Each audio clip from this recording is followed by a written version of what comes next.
Imagine करें कि अगर हिटलर वर्ल्ड वॉर 2 जीत जाता तो क्या होता, हमारी दुनिया आज कितनी डिफरेंट होती और हम सब की डेली लाइफ कैसी होती। सुनने में तो ये कोई फर्जी कहानी लगती है, लेकिन ऐसा असल में हो भी सकता था। 1940s के शुरू में पूरी दुनिया वर्ल्ड वॉर 2 की लपेट में थी। नाजी जर्मनी ने पोलैंड और फ्रांस पर कब्जा कर लिया था और वो लगातार ब्रिटेन पर बम बरसा रहा था। हिटलर की आर्मी सोवियत यूनियन के अंदर तक पहुंच चुकी थी और इसी टाइम पर जर्मनी का साथी जापान एशिया और पैसिफिक के कुछ हिस्सों पर कब्जा कर चुका था। पूरी दुनिया एक टर्निंग पॉइंट पर थी, लाखों लोग मर रहे थे और ये लड़ाई यूरोप, एशिया और अफ्रीका तक फैल चुकी थी। 1941 तक जर्मनी यूरोप के ज्यादातर हिस्से पर कब्जा कर चुका था, जबकि जापान ने पर्ल हार्बर पर अटैक किया था और इटली नॉर्थ अफ्रीका में लड़ रहा था। एलाइज जिनमें अमेरिका, यूके और सोवियत यूनियन शामिल थे, बहुत सख्त प्रेशर में थे। ऐसा लग रहा था कि सारी दुनिया एक ना खत्म होने वाले अंधेरे में जा रही है, लेकिन फिर चीजें अचानक बदलना शुरू हो गई। 1942 में सोवियत यूनियन ने बैटल ऑफ स्टालिनग्राड में एक खूनी लड़ाई के बाद जर्मन फोर्सेस को पीछे धकेल दिया। उधर नॉर्थ अफ्रीका में एलाइज ने मिलकर जर्मन और इटालियन फोर्सेस को आगे बढ़ने से रोक दिया और पैसिफिक ओशन में अमेरिका ने जापान को मिडवे जैसी बैटल में जबरदस्त शिकस्त देकर उसकी नेवी तबाह कर दी।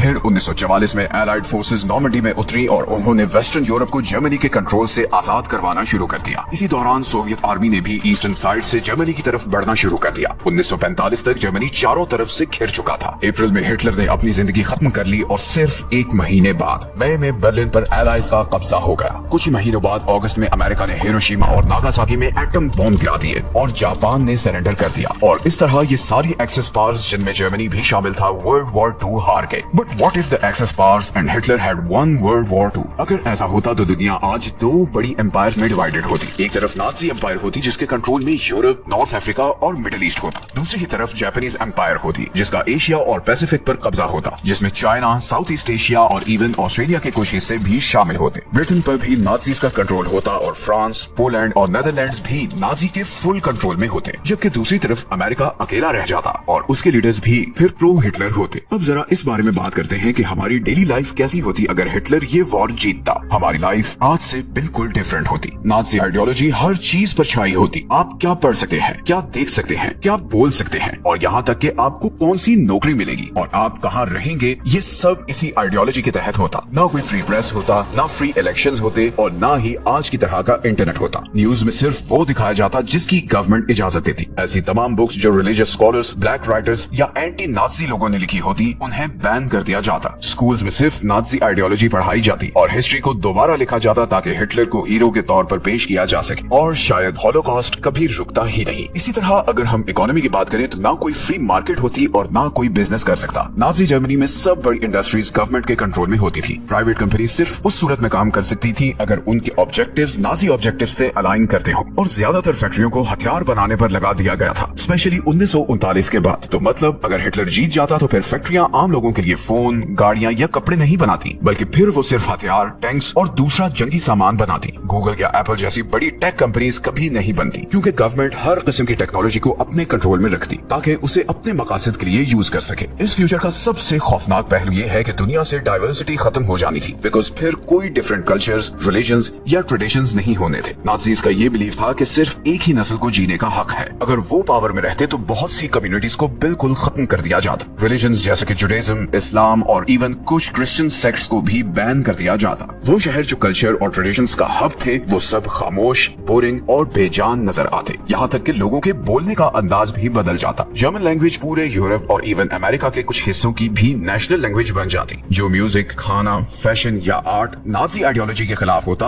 उसे बैन कर दिया जाता। साइंस शायद तरक्की तो करती लेकिन बगैर किसी एथिक्स के। नाजी इंसानों पर खतरनाक एक्सपेरिमेंट्स के लिए मशहूर थे। अगर वो पावर में रहते तो ये सफाक एक्सपेरिमेंट्स बहुत आम होते। मेडिकल रिसर्च इसलिए नहीं होनी थी कि वो लोगों की मदद करे या बीमारियों का इलाज करे, बल्कि फिर उस रिसर्च को पॉपुलेशन कंट्रोल करने या फिर एक परफेक्ट इंसान बनाने के लिए यूज किया जाता। और ये सिर्फ कोई ख्याली बात नहीं है, नाजीज ने हकीकत में ऐसा किया भी था। उन्होंने एक एक्सपेरिमेंट एक्शन T4 में हजारों लोगों को न सिर्फ इनफर्टाइल बनाया बल्कि कत्ल भी किया। इन नाजीज ने अपने कंसंट्रेशन कैंप्स में इंसानों पर कुछ होलनाक मेडिकल एक्सपेरिमेंट्स किए, जैसे आंखों के कलर को बदलना, दर्द बर्दाश्त करने की सलाहियत को बढ़ाना और जुड़वा बच्चों पर जबरदस्ती एक्सपेरिमेंट्स करना। अगर हिटलर जीत जाता तो इस तरह के एक्सपेरिमेंट साइंस का मामूल बन जाते। नाज़ीज़ के नजदीक स्पेस या एनवायरनमेंट की इतनी अहमियत नहीं होती, एक्सेप्ट कि ये चीजें किसी तरह उनकी जंग जीतने में मदद करें। इसकी सबसे बड़ी एग्जांपल है कि उन्होंने एक V2 रॉकेट बनाया था, दुनिया का सबसे पहला मिसाइल जो स्पेस एक्सप्लोर करने के लिए नहीं था, बल्कि उसका मकसद लंदन को तबाह करना था। और इसको बनाने वाला वर्नर वॉन ब्रॉन नाम का एक बंदा था, जिसने फिर बाद में अमेरिका के लिए स्पेस रॉकेट्स बनाए। नाज़ी हुकूमत के नीचे लोग हमेशा खौफ में जीते, गवर्नमेंट आपकी हर चीज पर नजर रखती, पड़ोसी एक दूसरे की जासूसी करते, और कोई गलत बात आपके मुंह से निकल जाती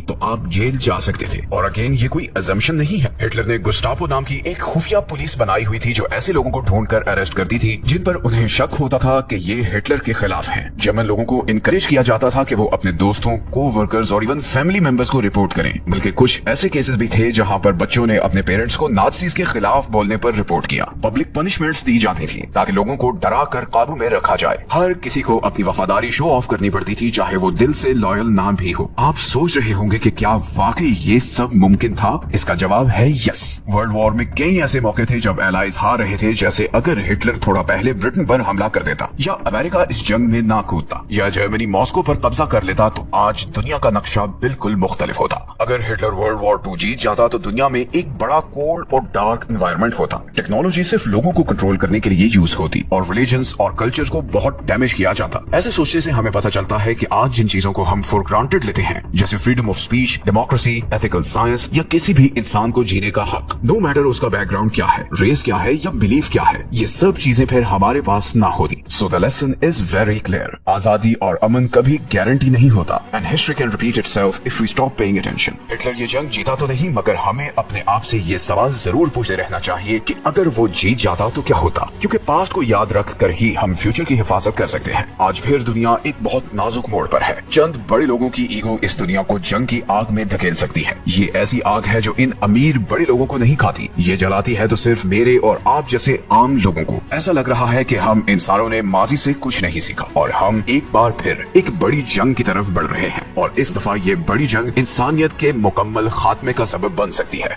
वीडियो अच्छी लगी है तो इसे दूसरों के साथ शेयर करें और चैनल को सब्सक्राइब कर लें। मिलते हैं नेक्स्ट वीडियो में एक और इंटरेस्टिंग टॉपिक के साथ। अपना ख्याल रखें। अल्लाह हाफिज।